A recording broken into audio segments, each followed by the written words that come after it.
When entering into a power purchase agreement, or PPA, to procure renewable energy, organizations typically have several key criteria that they are looking to satisfy.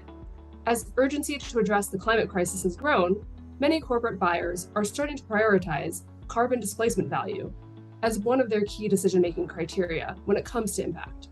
Carbon displacement value is the amount of carbon emissions that are pushed off the electric grid by a new renewable energy resource, as it replaces generation from more carbon-intensive sources. Prioritizing carbon displacement when making procurement decisions helps ensure that your new renewable energy project has a larger climate benefit.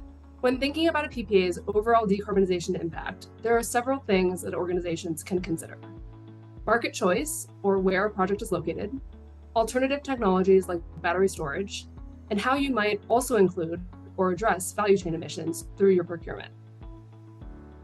First, you can look for projects in markets with higher carbon intensity. Some regions rely more heavily on carbon-intensive energy sources to power their electric grid.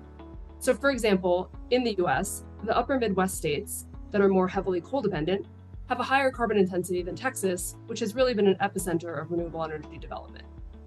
The renewable energy technology and the time of day that it generates electricity in a market also makes a difference. For example, wind farms typically generate more electricity at night when there's less demand on the grid, while solar plants generate during the day when there's higher demand. So the amount of carbon displaced also depends on what types of traditional generation the renewable energy would replace in those hours. The next thing to consider is that alternative technologies can help send power to the grid during the hours of highest carbon intensity in that location. Battery storage is the primary technology that can be used to shift renewable energy to these time periods. It's typically been used to shift generation to the highest priced hours, but it can also shift generation to hours with the highest carbon intensity in order to maximize carbon displacement. These are some factors to consider when addressing your organization's Scope 2 emissions, but you can also employ these strategies to maximize impact when using PPAs to address certain portions of your Scope 3 emissions, such as upstream electricity use by suppliers or downstream use by customers.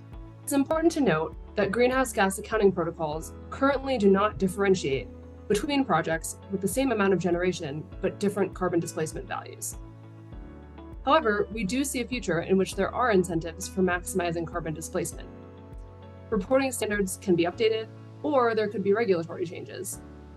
And even now, there can be reputational benefits from taking this into account.